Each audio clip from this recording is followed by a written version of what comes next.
বাজারে যখন যাবেন বাসা থেকে ব্যাগ নিয়ে যাবেন। যখন কোনো বাজারে গেলে আপনাকে পলিথিন ব্যাগটা দেবে, বলবেন যে এটা আমরা নেব না।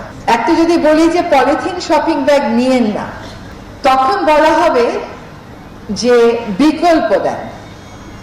আপনারা যারা আজকে এখানে এই ফেস্টিভ্যালে অংশগ্রহণ করেছেন, আপনারা হয়তো দেখেননি, কিন্তু আমরা আমাদের বাবাদেরকে বাজার করতে দেখেছি। তারা চটের ব্যাগ, পাটের ব্যাগ নিয়ে যেত, ওটা দিয়ে বাজার করে এসে ওটা ধুয়ে দিত, পরের সপ্তাহে আবার ওটা নিয়ে যেত। আপনি মনে করেন একটা করে শপিং ব্যাগ আপনাকে ফ্রি দেয়? ফ্রি দেয় না, ওইটা ওর খরচের মধ্যে ঠিকই ঢুকানো থাকে, আপনাকে বলে না। 2 নম্বর হচ্ছে, এই পলিথিন শপিং ব্যাগটা 100 বছরেও পৃথিবীতে মাটিতেও মিশবে না, পানিতেও মিশবে না। এটা ভেঙে যাবে, ভেঙে গিয়ে মাইক্রোপ্লাস্টিক হবে। সেই মাইক্রোপ্লাস্টিক মাছ খাবে, মাটিতে থাকবে, শস্যের সাথে আপনার গায়ে আসবে।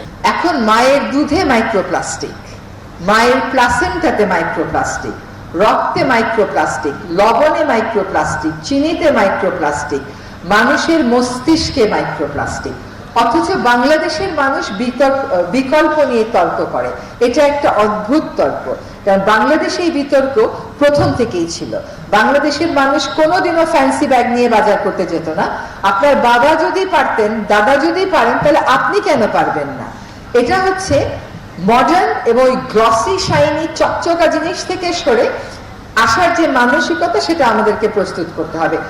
এবং আপনারা নিউজ পেপারে পড়ে দেখবেন, প্লাস্টিক ব্যাগে খাওয়া, যখন গরম খাওয়া রাখেন তখন কি হয়, ঠান্ডা খাওয়া রাখেন তখন কি হয়। বাসার পুরনো শাড়ি ফেলে দেওয়ার জায়গা পান না, পুরনো শাড়ি দিয়ে ব্যাগ বানানো যায় না, সেগুলো দিয়ে ফ্রিজে রাখা যায় না। এটা তো বিজ্ঞান, এবং এটা এত বড় বিজ্ঞান যে এখন পৃথিবীতে প্লাস্টিকের নিয়ন্ত্রণের জন্য আইন হচ্ছে। সেটাও হওয়ার জন্য অনেক কাঠখড় পোড়াতে হচ্ছে, কারণ এগুলোর বাণিজ্যে যারা জড়িত থাকে তারা অল্টারনেটিভ নাই বলে ধোয়া তুলবে। প্লাস্টিক হচ্ছে ওই যে জীবাশ্ম জ্বালানি, যেটা পৃথিবীতে এত বড় বিপর্যয়ের সৃষ্টি করছে, ওই জীবাশ্ম জ্বালানির একটা বাই প্রোডাক্ট। তাহলে তেল গ্যাস কোম্পানিগুলো তো সবসময় এটার পক্ষে কথা বলবে, আর আপনাকে বলবে বিকল্প নেই। কিন্তু বিকল্প আসলে আছে। একটা অনুরোধ, বাজারে যখন যাবেন বাসা থেকে ব্যাগ নিয়ে যাবেন। যখন কোনো বাজারে গেলে আপনাকে পলিথিন ব্যাগটা দেবে, বলবেন যে এটা আমরা নেব না। এভাবে করে আমাদেরকে এগোতে হবে। এবং আপনাদেরকে একটা কথা বলি, রুয়ান্ডা বলে একটা দেশ আছে, সেখানে সিভিল যুদ্ধ ছিল। সেখানকার রাষ্ট্রনায়ক বলেছে যে যুদ্ধ আমার এত ক্ষতি করে নাই, পলিথিন আমার যত ক্ষতি করতেছে। সব প্লাস্টিকের কথা বলেনি, পলিথিন।